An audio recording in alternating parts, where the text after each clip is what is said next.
Welcome to the REI Agent, a holistic approach to life through real estate. I'm Mattias, an agent and investor. And I'm Erica, a licensed therapist. Join us as we interview guests that also strive to live bold and fulfilled lives through business and real estate investing. Tune in every week for interviews with real estate agents and investors. Ready to level up? Let's do it. Welcome back to the REI Agent. I am here with my lovely world-traveling wife, Erica. Hello. We may look like sun-kissed gods right now because we just got back from a little anniversary trip to Cancun. Yeah, it's a quick Friday to Monday weekender that we've never done before. Yeah, we this all started because, you wanted to go to New York City and do a Broadway show, which we still needed to do. So, this was for our anniversary, right? Right. And a Broadway show is on my bucket list. And so I asked you to help me plan it. And then we ended up going Cancun. To give a little bit more context, we got we actually got a Capital One credit card. We're not affiliated, but I will drop a link if you want to sign up. Just saying. We got a Capital One card. Our airport has a Capital One lounge, and we heard a lot of good things about it.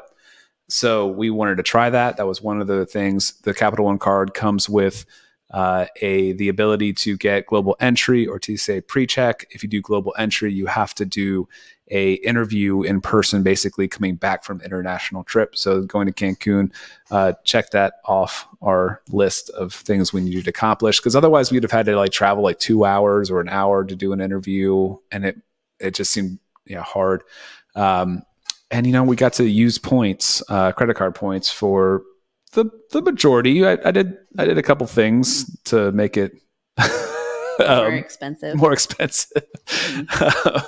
This was also the first trip that Mattias planned. Usually I'm the planner, but he planned this one. He booked the hotel, he booked the flights, he did everything. And so I actually didn't even know where we were staying or what time our flight was or what our flight even was. This has never happened before. How did I do, by the way? You did okay. I'll give you a pass. The first thing is when we were checking in, I bought just regular economy, cheapest tickets I could find that was direct flight. But when I was checking in, I saw this upgrade option for first class, and I was like, you know what? It wasn't too bad, and we'd already basically got it for free, the flight, because of points. And it wasn't too bad. I was looking at it, I was like, when are we going to be doing first class again? And this is something I know she hasn't done. I haven't done before. Let's try it. So I got that as an upgrade, and we were, sitting in the Capital One lounge. I was kind of excited about the whole trip and excited to show her, to see her surprised look when we sat in first class. And I, she was, we were getting in the line to go into, to board. And I knew that we were going to be first to board. And so I was kind of trying to make sure that we were there when boarding started. She didn't get suspicious when we started boarding right away. Then we were literally the very, very first row. We were seat 1, A and B or something. And so I was like, this is us when we got up there. I tried to film it. If you go on, no, that was just a reel. A story. Yeah. But instead of the look of joyous surprise, you just got a look of extreme distrust. Are you pulling a joke on me? Like what? And I wasn't sure. I thought you might be a little annoyed with me when you found out that I'd sprung for first class when we were trying to keep this. We're trying to make this trip basically just on points. That was one of the reasons we went there instead of New York, is that we could really, kind of justify it by just paying for it with points. Mm-hmm. Yes, but I think sometimes you forget that I actually really like being treated like a little princess. So if I would have asked for permission on this one, I would have said no.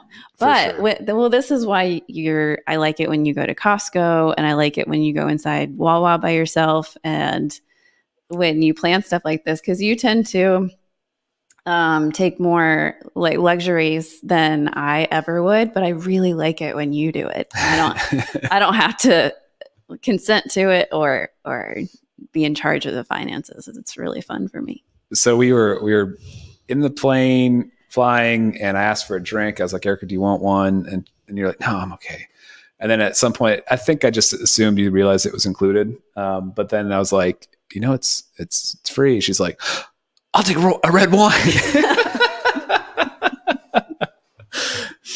But anyway, so fast forward, we get to Cancun, and we're staying. I had done some research about trying to find something with a short time like that. I just felt like we wanted really good food. That was kind of like the focus. I have a friend that is from Cancun, and so I was picking her brain about places to stay as well. Had some reviews that I read online, et cetera, and we ended up at Atelier. Is that how you say it? Atelier. And the food was good. We've had another really, really good experience at another Paradisus resort. We actually went with the whole family, and that was actually a ton of fun because the kids get to just play in the pool all day. But this one the food was really, really good. Especially we sat through a timeshare presentation so that we could get a free upgraded meal at this like Michelin star restaurant, and that was incredible. Mm-hmm. That was a 3-hour dining experience. That was really fun. They did some like really unique things that kind of tickled us a little bit. Like they changed my napkin to be the color of my dress, and they said it would match my outfit better. And I went to the bathroom like 3 times, and every time I went, I came back to a freshly folded new napkin. And Erica said, you said that they like took some tongs to get my old one. Yeah. Oh, I just got such a kick out of that. As soon as he would leave the table, a waiter would come over with tongs, pick up the dirty napkin with the tongs, and then use other tongs to put the freshly folded new napkin down on the table. It happened every time you walked away. When we sat down to eat to begin with, there was this nice plate with like a cover that I thought maybe we have an appetizer or something in there to get us started. But they opened it up and it was a napkin. They laid it across our lap and took it away. I mean, it was. I think that place, that resort, and you can tell by the way we're talking, we're not really fancy people. We don't really go to these kind of things and expect luxury and expect this stuff all the time, but it was kind of a fun thing for us to do. And honestly, like when we got married, we were really not comfortable with this kind of thing at all. And we've come a long way in being able to enjoy something, treat ourselves a little bit. But everything in this resort was just kind of really focused on that experience, giving us a luxurious, fine experience. And so it was nice. It was good. I think we maybe could have done one more day if we're looking at it. But other than that, I mean, I think at a resort, there's, only so much you can do. So you'd really need to do some like other excursions and stuff. And so even though it seems really short and fast, it's not a long flight. It didn't take that long to get there or back. And we kind of got out of it what we wanted. Maybe an extra day would have been nice, but not much more. Mm-hmm. Yeah, it was fun and restful, long enough that we could get away from or kind of de-stress and relax a little bit. But for whatever reason, this particular trip, I was missing the kids more than I normally do when I travel. And so I was kind of anxious to get back to them too. I don't know why that was. Some trips we've done, like Greece, we were gone for 8 or 9 days, and that was totally fine. But for whatever reason, But for whatever reason, I think I was just like very aware that I was going up in a plane, and my kids were not with me. I don't know, just some anxiety there. But once we got there, I was able to relax more. And it was a really good weekend. Yeah, and just to talk a little bit about the credit card points and things, if you're listening to this and don't really take advantage of those, definitely consider it. There's resources like the Points Guy or NerdWallet or whatever, where you can find what the good sign-up bonuses are for different credit cards. And it's just kind of, especially if you have a business, you can get business cards, and they have typically bigger bonuses, and sometimes you have to spend more to get those bonuses, but doing that, and if you are getting into flipping, putting as much stuff as you can on the cards, because why not? It just becomes a nice little perk. That you can feel free to splurge a little bit on something like this. And we were sitting through this timeshare presentation to get our free meal. We are very Mennonite still. Yep. In some ways, it has not left us. Yeah. So we were getting that end of the presentation pressure to why not? You spend money on vacations. Why not? I'm like, because we will literally get another $3,000 to travel with. Through points from a sign-up bonus, and that one is taking 3 months to do, and we can just kind of rinse and repeat that process.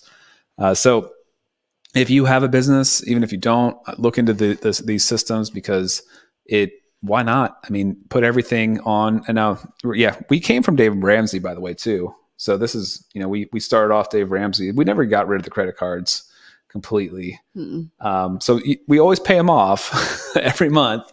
But yeah, take advantage of what the perks are going to give you. And we have excellent credit. It doesn't really impact us to open multiple, and then we'll close a few. And we need to actually close a few. That's one of the things that we haven't come full circle on. We have a couple too many open, but I'm rambling about credit cards now. There was a guy a couple episodes ago that you should definitely check out.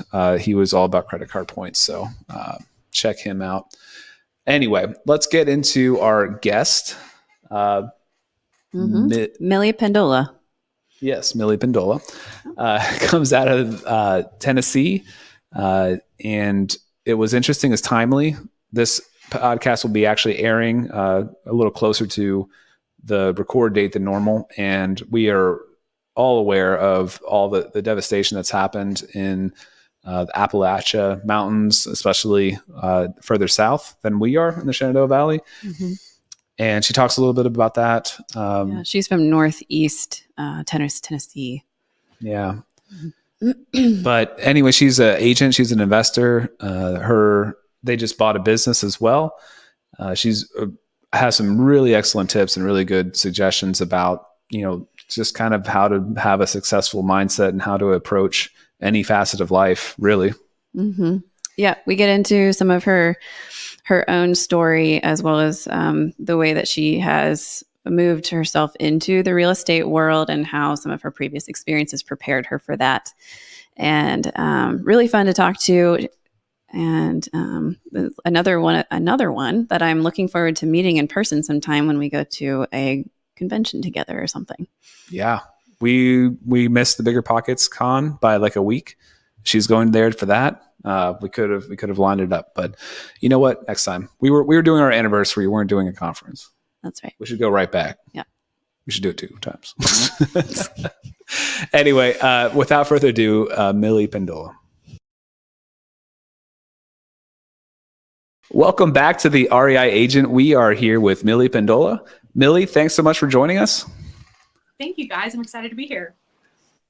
Millie, it is a timely time for you to be on this show.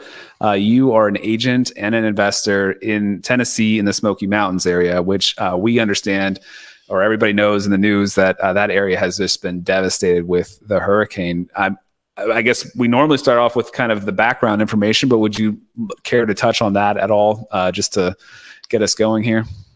Absolutely. So last weekend, we were hit with a never before seen amount of water in our area. And unfortunately, that has really severely impacted our local communities all throughout Northeast Tennessee, Western North Carolina, and down in Georgia as well. They've had their own issues going on with the chemical plant. So it's been a really tough week for Northeast Tennessee. We have had just an amazing outpouring of our community to help the people who were impacted. We've had so many people lose their homes, some people lose their lives, and lots of people without power, electricity, all of the things, just completely decimated. So it's been a really unique situation to be in for us, because we are thousands of feet above sea level. So hearing that something like a flood devastated our area. I mean, you would think a tornado probably would hit us before a flood would, but we had just so much rain, so much water coming off the mountains. It has absolutely destroyed interstates. Interstate 26 that connects like Roan Mountain and Elizabethton is destroyed. Banner Elk, Boone, North Carolina, or Spruce Pine, North Carolina, destroyed. Unicoi, their hospital was underwater, so they were having to evacuate people from the roof of the building. Thankfully, no one in that hospital died or was injured, but they were safely removed. But so many in our community have been impacted very, very heavily. And I have been so proud to be a part of this community. It is, I've grown up here. This is the only place that I've ever known as home. And to see how we come together whenever people are in need, it makes me so proud to be a Tennessean. Wow. How has the community come together to help? What resources have they pulled? Absolutely. So other than just financially, we have people with teams of pack mules. We have people with teams of goats who are literally packing them in lines and trekking them over hillsides to bring insulin, food, water, medication to people who have lost everything. They have pooled resources. We have so many of churches and people who have come together to bring water, food, shelter. The outpouring honestly is overwhelming. The outpouring is more overwhelming than the actual event itself, because we have rallied around the people who need us. And really, that's what we're here for. I mean, just as human beings, that's what we're here for. And to see an entire community of people, from 5-year-olds in the community all the way up to people who are 60, 70 years old, are all out helping the people who need it. And it is an honor to be a part of this community. Wow, that's incredible. Yeah, it's really incredible. It's also kind of sad that it takes like such a big disaster to kind of really bring a community together. But I mean, when you have that strong backbone like that, it really shows. It really gets highlighted in an event like that. So that's incredible. Yeah, that is the highlight of crisis, I guess. It's bonding in some way. It's something that the community will never forget. Absolutely. And, it is hard to go through situations in life that are really difficult, especially whenever it involves the things that we take for granted, like food and water and shelter. But whenever you have people who are around you who don't even know you helping you, there is just a level of humility and a level of gratitude that, really the Lord brings into people's lives. And I think that he uses everything to glorify him. And if someone is able to, meet him through that, or come to even just live and have a different life after this. I mean, sometimes it takes a crisis for us to just totally change directions and pivot in our life. Yeah, that's true. Someone who was impacted, their life gets to be better because of this. And I know that sounds horrible to say, but like, if they have a turning point because of this and they're able to make different choices, because life is short, and you get this reality check almost of, what am I doing? Like, this stuff over here that I thought mattered, like, doesn't matter. This doesn't have an impact on my legacy, on anything that I want to leave behind. And if it just can shift the perspective of anyone for the better, I think that there are huge, huge things to be grateful for, and stuff to be, I don't know. It's just horrible. Yeah. So it's horrible, and it's a blessing all in one. So yeah. Is that something that you have found yourself reflecting on recently with all of the rain and the hurricane? Yes, thankfully, me and my family, we were not impacted as severely as most of the people were who live like in more of the eastern part of Tennessee. Yeah. But absolutely, I think that it just gives you this mentality of, I am so grateful for the things that I have. And there's a framework that someone presented to me whenever I was in like my early 20s. that has now top of mind for me. I'm like, and they said, what if tomorrow you only woke up with the things that you were thankful for today? Like, how much more gratitude would I live with if that was all that I had, was the things that I chose to be thankful for? And whenever you are living with gratitude, I truly don't believe that you can also live with a heart of complaining. And I think that we have so much to be grateful for, because we live in the best country in the world. We live in the most beautiful part of the country in Tennessee, in my opinion. And it's like, there's just so many things that we have, and we have opportunities to do, that it's just, life is too short to spend it doing things that don't have like a purpose for your legacy or for helping other people. Yeah, absolutely. You kind of offered like a nice segue there too, because I was going to ask you a little bit about some of your background, because I did see that you were pre-law, I believe, in college, right? But you had mentioned, sometimes there's a turning point that happens, or a time in your life where you need to pivot. And I was curious what that was for you, or if you had one in your life. Yeah, absolutely. That's a really great question. So I will dive in a little bit to like how I got to where I am, I guess. So yeah. My first real pivot moment in my life was whenever I got to college, and my dad is a physician, and he has had a fabulous impact on our community. He is someone that I respect and someone that I really, really look up to. And he also is the type of physician, he's a neurologist, so he is not the type of doctor you like want people to go see. So we used to work in his office when me and my sisters, we used to work in his office whenever we were kids. And I just remember, like, as like this 12-year-old, like seeing his patients bring him gifts and like leave smiling, and they're like, oh, we love Dr. Pendola, da, da, da. And so I was like, wow, like that's the kind of impact like I want to have on people. Like I want people to leave conversations with me and leave like an interaction with me where they are smiling and like want to come back and trust me and trust my expertise and want to have a relationship with me, whether that's professional or friendship or whatever. I want that same impact on people.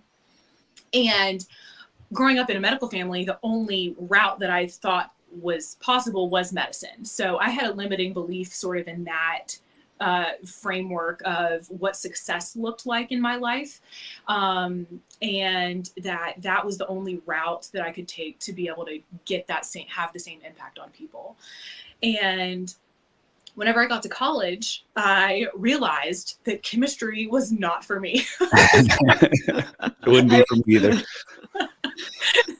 And so I would say really that was like my first like real crisis in my life, because I was like, I'm so bad at it. I hate it. And like, I also don't care about carbon. So, so I just had this like crisis of like an identity crisis. I really did.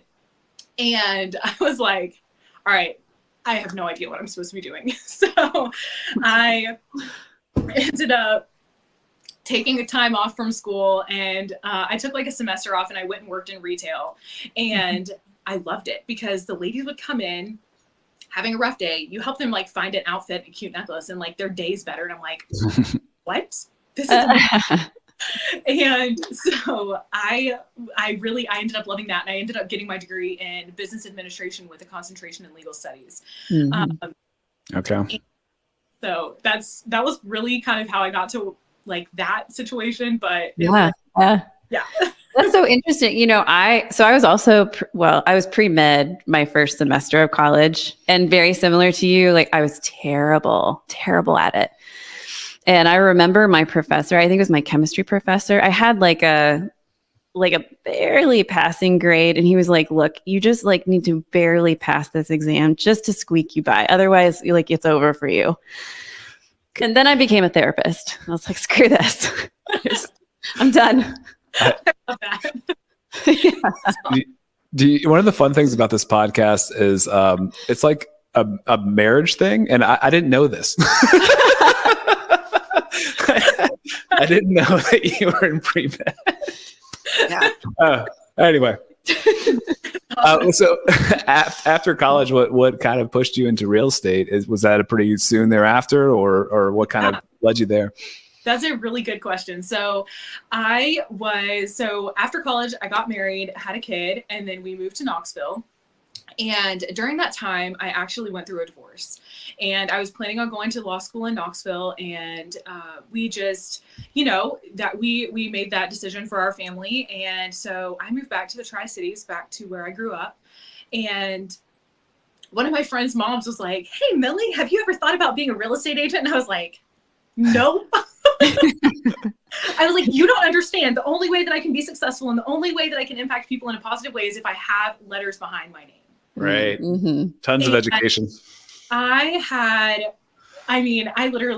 do like regular audits on like my limiting beliefs because that was one of them. And so as I was walking through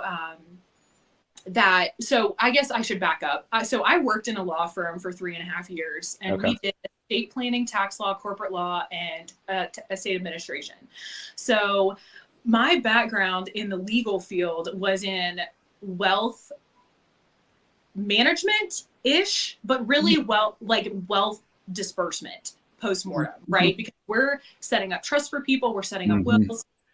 And I drafted hundreds of these documents. I drafted hundreds of LLC operating agreements. I drafted hundreds of quitclaim deeds.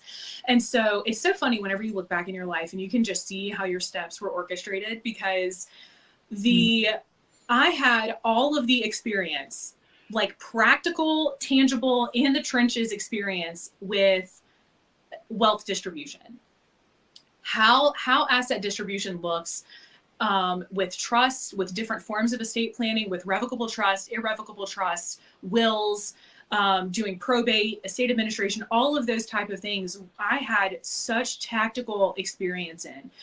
And as an agent, I moved into the asset acquisition side. And so I kind of was this full circle moment where I had all of this knowledge that it was so easy to translate into the real estate space, because I had already drafted the deeds. I knew exactly what signature line should look like. I needed to know if people had a trust, and so I had this incredible working knowledge of the distribution side, that the acquisition side, becoming a real estate agent, really was so seamless. It has been really neat to see how that has played into it. Oh, that's fascinating. Mm-hmm. I never thought about that angle. And you kind of see the end, right? Like why you want to go through the trenches of investing in real estate as well, because of that wealth. Now, so tell me a little bit about your investments. What are you? I mean, I see Smoky Mountains as mentioned. So are you into the Airbnb space? What does that look like for you? Yeah, absolutely. So Airbnbs, midterm rentals, long-term rentals, we really just stick to buy and holds now, Braden and I. He is a mortgage broker. He was one of the top producing mortgage brokers in the country last year. And he is he's made me a better agent as well. Knowing loans, I think, is just an incredible thing for agents to know. I think it's just such a useful tool to have. But having someone who also knows that, so you don't have to know everything, is also great. Yeah. But so we have 7 properties. We also just bought a business, which is its own adventure. Okay.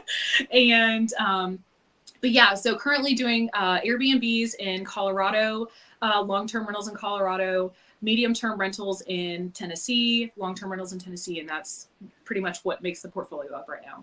Okay. What brought you, or how'd you get into investing in Colorado, or out of the area? And was that a hurdle to get past? Yeah, that's a really good question. So Braden actually is from Denver proper. So we are investing in areas that we know.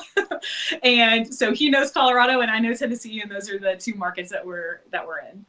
Oh, that makes a lot of sense. Yeah. I mean, I think like it's if you read any of the investing literature and go down deep dives about investing, you hear about things like the 1% rule and all that kind of stuff. And it's just so impossible for many, many areas.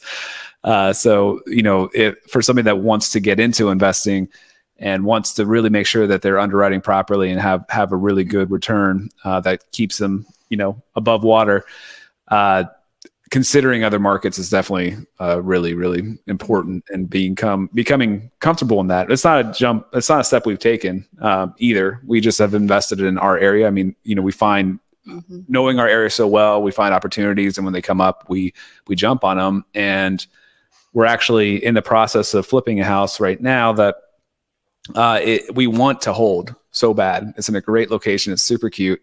And it just doesn't pencil out. And so we're just kind of coming to terms with like, you know what, we just have to do what's prudent. Like yes, we'd be fine. And yes, it would eventually cash flow, but that's not the right move. We have talked about other areas. I mean, my family moved a lot growing up. And so I moved into lots of different areas. Originally, I'm from Columbus, Ohio. And so we've talked about Columbus. I have family in like Wichita area, Kansas, which seems like an interesting place.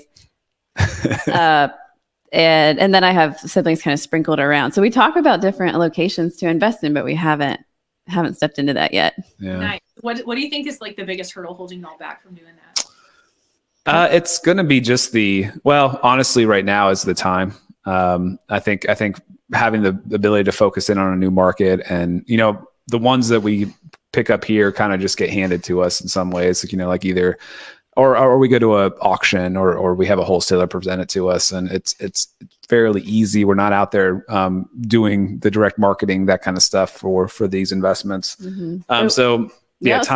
I'd say have people. We kind of have our team that works on these investment properties we buy here. Whereas if we go out of the area, we wouldn't necessarily know who to call or who to bring in. We don't have that set up yet.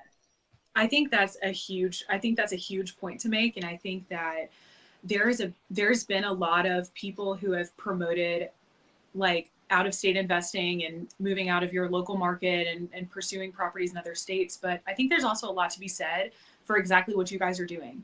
Like, if it doesn't work and you don't have the bandwidth or the time to be able to do that, like there's no one says that you have to invest out of state. And I think a lot of people hear the hype and it becomes this thing that they have to do because everyone else is doing it. And that's just not true. And I think to you all's point and the way that you guys are choosing to manage your portfolio right now, I think that is a fantastic choice for you. Like, and most people, like, I'm giving everyone permission right now, like, don't invest out of your market if you don't have the bandwidth and the resources to do it, because most people, I would say, don't know how to properly analyze other markets. They don't know how to build a team. And if they're a first-time investor, they absolutely should not be doing it out of state for the first time. And this brings me to a question I wanted to ask you is do you think that there's is there a best way for an agent to get started with investing in their first property? I think, well, yes, absolutely. The best way to do it is to first understand what you're doing. I think because there's so many things, there's so many moving parts and so many things that, I mean, it took me years to get to the point where I felt like I could understand what a deal meant. And people throw words around. So just for the audience's sake and for the sake of the continuity of the conversation, like, to underwrite something means that you're analyzing a risk profile. Everyone does it. So you have insurance underwriters. Whenever people tell you that you're going through underwriting, they have a rubric that they are analyzing your risk as a human being against. And loan underwriters, they have a rubric. They have literally just a set standard of bare minimums that you have to meet, or else you will not qualify for a loan.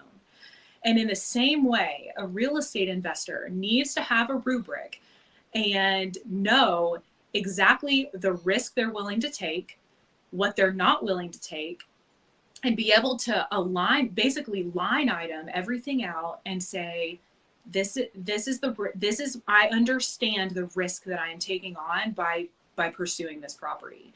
And so what most people don't understand is how and why they're underwriting properties. They'll just throw it into a bigger pockets calculator, and if it pencils out that it's going to probably cash flow $200 a month, they're going to buy it. And it ends up not being a great deal. And they're like, well, the bigger pockets calculator told me it was. Right. And that's not reality. And so there are so many things. So understanding why you're underwriting, understanding the numbers that you're underwriting, understanding the market that you're in, understanding how rates impact your buying power as you're acquiring a property.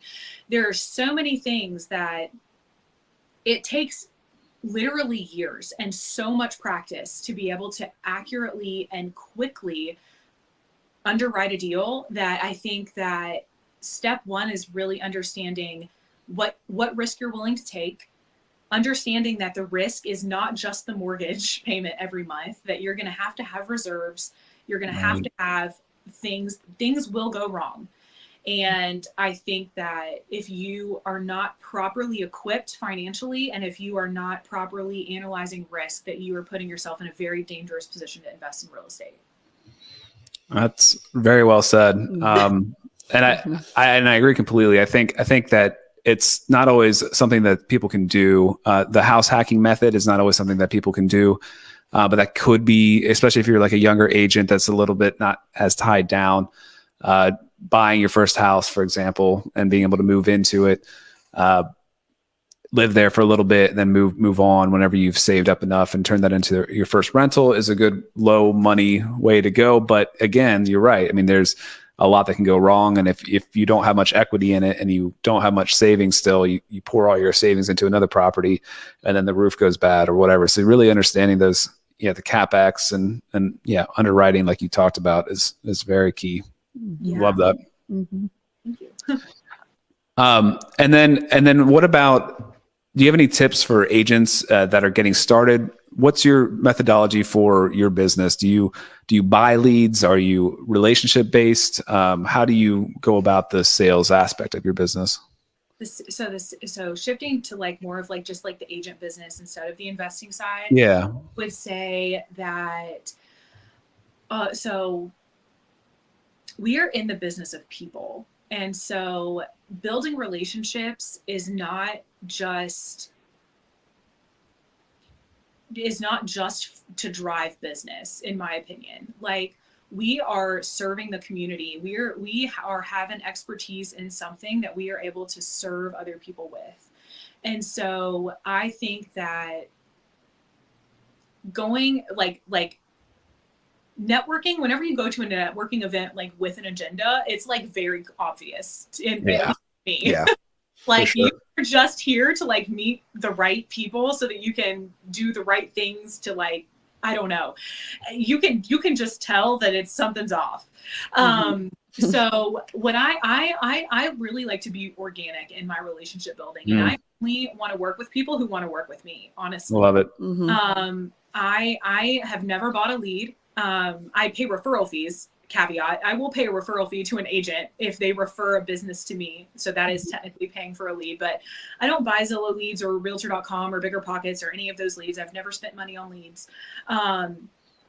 because I truly, that really is how I started my business. I only want to work with people who want to work with me. And I have worked very hard to be the type of person that people want to work with and trust and know will advocate for them in a way that doesn't break relationships with the other party.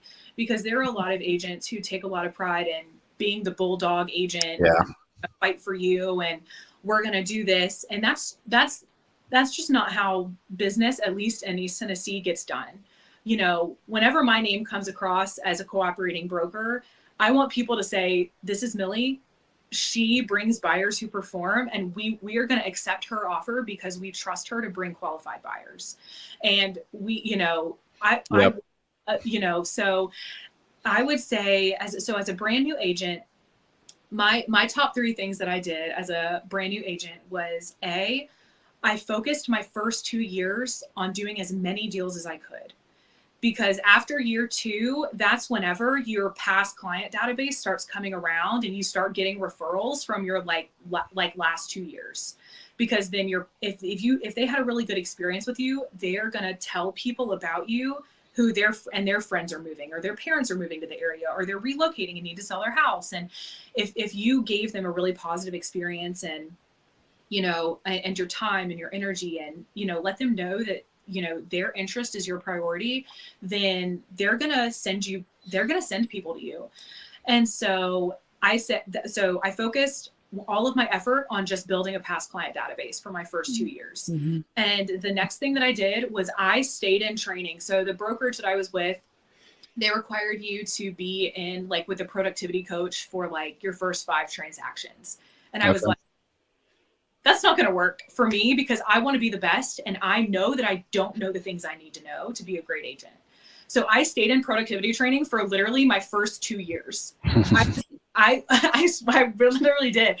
And so, and every time I needed something, she would answer the phone. And shout out to Anna. She was a fabulous trainer. She taught me a lot of the things that I know tactically and how to manage people's emotions and how to de-escalate, things. And I think that was probably one of the things that served me the most as a new agent was that I was willing to learn. I was willing to pay someone to train me. I was willing to I was like, I'm not going to be doing it. I'm not going to be paying her the big bucks whenever I'm doing the big deals. But while I'm still the low man on the totem pole, I am going to get every ounce of training that I can because if I want to be the best, I'm going to put the time in now. Absolutely. It's fantastic. Yeah. And then I guess the third thing was really just like focusing on, I'm not a huge systems person. So one of the best pieces of advice that I got was as a new agent, you need to set a baseline standard so that if you're in the hospital delivering a child, if something, you have the flu or now COVID, you have a baseline customer service standard that is met no matter what. And so that is the one thing that I also do. Yeah, that's great.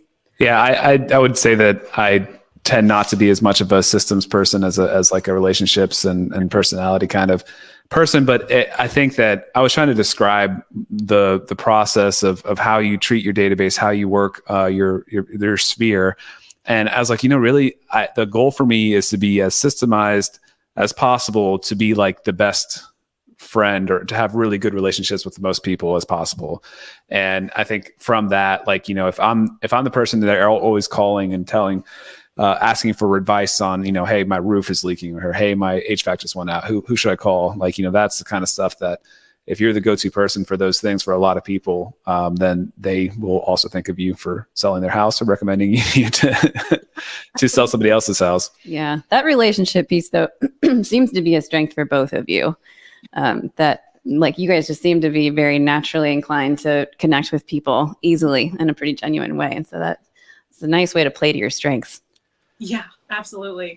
And I think that also goes back to, other people who are like maybe wondering what they need to be doing with their life. Like I thought my life needed to look one way with medicine. And like, that was just not where my skill set and my natural gifting was. And so I would encourage anyone who is like looking for their purpose, looking for their place and looking for like the direction that they need to go in, like do a strengths analyzing test on yourself.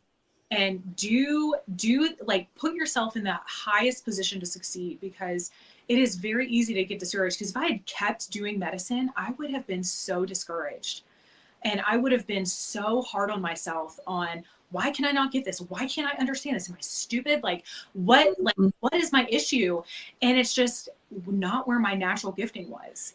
And so I think doing like a strengths finder test or doing something to help you get a really good look at who you are and who you were created to be, I think is a really positive thing to do for yourself, and just mentally even, because because you're not good at chemistry doesn't mean you're not good at other things. Yeah, totally agree. So I had a question. I wanted to go back a little bit. We started this podcast talking about crisis, and you had mentioned that you had gone through a divorce, and I know that often, I want to hear your experience with this, because I know often with divorce, it can shake you up pretty a lot, because all of a sudden the trajectory of where you thought your life was going is now completely blank, and you don't know where it's going to go. And I wondered what it was or how you recentered after that. What were the things that helped you regroup? Yeah, well, that's a great question. And to your point, it did shake me. So I would say that, well, there are a couple things. I'm going to get spiritual here. I don't know if that's okay on this podcast. Totally fine. Yeah. But so I have had a very strong relationship with the Lord my whole life. And I would say that that is the one thing that I can absolutely say grounded me through that period of my life. I also have a fabulous support system and accountability system in my parents. I have a very close group of friends, my girlfriends, who are just rocks in my life. They have never wavered in their love and support of me. And I would say that your community, I will preach this until the cows come home. Like, well, that was Southern. I caught that twang. But all jokes aside, your community is incredibly important. Incredibly important. And something that has been invaluable in my life is having people around me, who will sit with me in the hard times, because those people are people who are not in it for themselves. If they are willing to sit with you in the hard times and celebrate with you in the happy times, that's someone I would hold on to very closely. But your community is so important. Your friends, the friendships that I have, I don't even have words to express like the gratitude that I have for my friends, and their support and their, frankly, they also hold me accountable to things. Mm-hmm. They're like, you know what, girl, something ain't right here. We see this, we see that. You need to, what's going on? Like, we need to have a real hard conversation here. And I think that good friends and good people and good accountability partners are also willing to hold you to your own standards. Because one of my favorite quotes, I think Ed Milet said it. He said, "You meet your standards and not your goals." And if you have people around you who hold you to your own standards and hold you to higher standards for yourself than you even have, then those are people who respect you.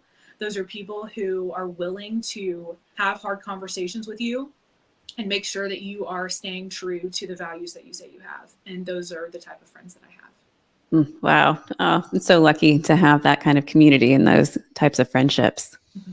Absolutely. Yeah. I saw too that you run and you've done a couple halves. I have, yes. Yeah. Has that been something that you've always enjoyed, or has that been recent?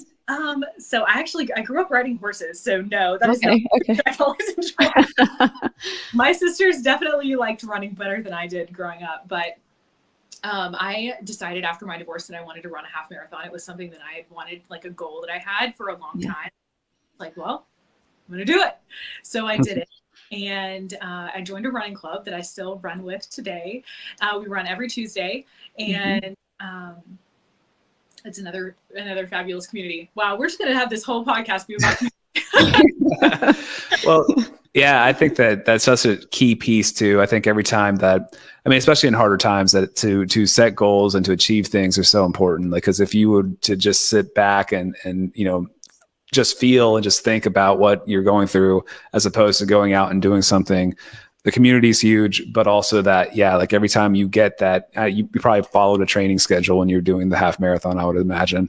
And so you'd have to do, this is a 2 mile day. I don't feel like it at all, but I can get 2 miles done. And just, I'm sure that holding yourself accountable, getting that accomplishments done was huge to get through that time as well. Yeah, absolutely. Okay, but I also want to hear with that, when you crossed that finish line, when you finished the half that you did after your divorce, what was that like? You did it, you finished. And I had so many things that I learned about myself and about just, I think, life lessons that I learned as I was training for that race. And I'll share a couple of those with you guys today. One, the people you surround yourself will determine your success or your failure. There were 2 women who trained me for my half marathon, and one of them is like an Ironman competitor, and the other one's like ultimate. Wow. So, hardcore. was incredibly unqualified to be running with them. I just want to put that out there. And they are incredible women. And at the time, my daughter she had just turned 3. And so they would push her in the mornings on our morning runs in the stroller so that I could train. Wow. Oh, wow. That's awesome. And so they trained me for that race. It was one of the hardest. It was hard mentally. It wasn't hard physically. I think that, so your community, I would not have been able to do it without them. Like literally, like from like a very like operational, like tactical standpoint, like I couldn't push my kid like for 8 miles. Yeah. So, yeah. I just didn't have the strength or the endurance at the time to do that. So they literally helped me be successful. And so that is the one thing. The second thing is that whenever you do what is required for something to be done, it's not a surprise when you're successful. So to answer your question about the race day, how I felt crossing the finish line, I literally woke up on the morning of the race and I wasn't even nervous. And I was like, it's just another run. Like I have done everything that I've needed to do to be prepared for this. And this is just another run. And so crossing that finish line, I was so proud of myself, but there was also a part of me that was like, I'm going to wake up tomorrow and do the same thing. And so that was one of the things I know you hear people talk about, like if they're like prepping for a show or prepping for, some sort of really intense competition, that the morning of it is just like, you get this wash of like, I've trained so many months for this. And for me, it was just like, it's just another run. Like I did everything that I needed to do for today for me to be able to run 13 miles today. And I was so proud of myself. And then at some point in my running career, I don't know what you want to call it, running training, I guess. For context, I was like 40 pounds overweight whenever I started running. And I started running, and then I kept running, and then I just kept doing it. And I read, and then I started training in February. My race was in November, and somewhere like around January, or July, August, I read Atomic Habits by James Clear. And it was he put to words like what happened in my life. And it was a really cool thing to experience, because I started training, and then I just kept doing it. I was like, I can't fail if I don't quit. So I'm just going to keep going. And so I just kept running, and I kept running, and I kept going. And probably around April, I had lost about 20 pounds. And I was telling people, I was like, come run with us at Running Club. We have the best community. Da, da, da, da, da. And they were like, okay, we're going to come. And so I had some girlfriends come and join and do whatever. And so at some point, even though I didn't look like a runner yet, like no one would have confused me for a runner. I was still probably 10 or 15 pounds overweight, still, whatever, but I was pumped. I was ready. I was ready for whatever was coming my way. I was going to go run, no matter what. At some point, I just started calling myself a runner, because the habit, I had 90 days of evidence that I was a runner. And it didn't really matter what anyone said. You don't look like a runner. Are you sure you're a runner? You ever run a race like longer than a 5K? Like, I don't know. So it didn't really matter what anyone else's opinion of me was, because I had created evidence for myself that I was who I said I was. And I think I would tell the same thing to anyone wanting to become a different version of themselves. If you want to be a good agent, what do good agents do? What are the habits that they have that you can literally just start building evidence for yourself that you are who you say you are? And I think that was a huge lesson in my life. I want to call myself a good mom. How do I define being a good mom? how do I define being successful in that role? Mm-hmm. This, and this. Then I'm going to track those habits, right? Mm-hmm. I'm going to track so that even if someone says you work full time, you're this, you're that. Yes, but these are the things that I do for my daughter. This is how I define success in this role. And whenever you get to, it no longer matters what anyone else says, because you have the evidence that you have defined as successful, and it doesn't matter what anyone else says, because you have built evidence for that in favor of that identity for yourself. Mm-hmm. Yeah, that's also a really nice way to challenge those limiting beliefs you were talking about. Mm-hmm. When you can look back on your evidence and what you want your life to look like, and the habits that you've tracked to make it happen, then those limited beliefs, they don't play, Yeah, absolutely. Yeah.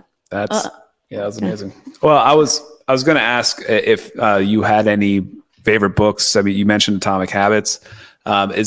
Is there anything that's fundamental or something that you would imagine would be something that anybody looking to get into real estate or just looking to better themselves in general or not that you would recommend for people to read? Absolutely. The only book that I've ever read that has changed my habits while I was reading it, other than the Bible, was Jocko Willink's Extreme Ownership. Mm. And I think that it is a book that I will probably read every year for the rest of my life, because it's going to be applicable in different areas of my life. But being able to accept responsibility and being able to own everything in your life it gives you an incredible amount of power in your life, and the way that you respond to things, the way that you communicate with your teams, the way that you communicate with your family in any relationship, I think is so important. And I think that it's also incredibly important just to remember that your response to things is your responsibility. And the way that you handle situations, the way you communicate with your people and your family and your teams and your agents and your clients and whoever is in your life, you get to set the rules of engagement. And if they are not willing to abide by those rules, then they are not the right fit for you, and that's okay. Mm-hmm. I'd love it. I honestly think that might be the number one fundamental mindset shifts that people have to go through to really become successful. And that is just, taking responsibility, taking ownership, and not blaming external circumstances. And it's easy to make excuses. It seems scary to take on the responsibility, but really, like you said, it's empowering. That's awesome. Mm-hmm. I don't actually know if I've read that book though. I need to go back and read it. I would absolutely recommend. I'll send it to you. Yeah, I'm familiar. I listened to him on podcasts and everything. I'm trying to remember if it's in my Audible library, but he's awesome, and that's a great concept. Yeah, I have one more question. Yeah. And it's not related to real estate, and this is why he doesn't let me do podcasts by myself anymore. Absolutely. But looking through your Instagram, you seem to have a lot of fun with fashion. And I love it. And so I just was curious if that's something that you've always been excited about. Like, how did you come into that? Oh my goodness. That, first of all, that's very nice of you to say. If you ask any of my friends, I'm actually probably like the least fashionable of all of us. So I have one of my girlfriends, Aslan, she's like a fashionista, and I usually just go to her store and let her dress me. That's awesome. So fun. I really appreciate that compliment. It's not something that I usually spend a lot of my time worrying about, to be honest with you. Oh my gosh. I was just looking through all of your outfits. I was like, I would love to go through her closet and just borrow stuff. And it just looks so fun. She'll be there in about 7 hours. Yeah. 9 hours. I love that. That was so kind. Thank you. Yeah, sure. Well, if anybody wants more information about you, to reach out to you, to follow you, what would be the best platforms for them to look at? Absolutely. So Instagram is something that I'm usually pretty active on. I've considered ramping up kind of social media presence. That's something I'm not super well versed in social media, so you can message me and I'll respond to you. My website is milliependola.com. My Instagram handle is just my name, Millie Pendola. yeah, you can email Cool. me. Yeah. Yeah, no, I mean, I think it's you've had some awesome insights here. So I really, really appreciate.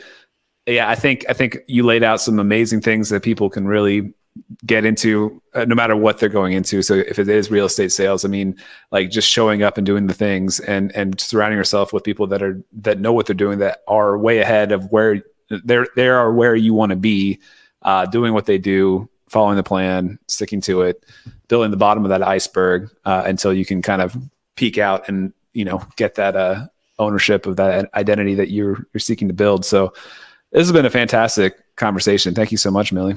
You're welcome. Thank you, Millie. It's really fun to talk to you. Absolutely. Thank you guys so much. Thanks for listening to the REI Agent. If you enjoyed this episode, hit subscribe to catch new shows every week. Visit reiagent.com for more content. Until next time, keep building the life you want. All content in the show is not investment advice or mental health therapy. It is intended for entertainment purposes.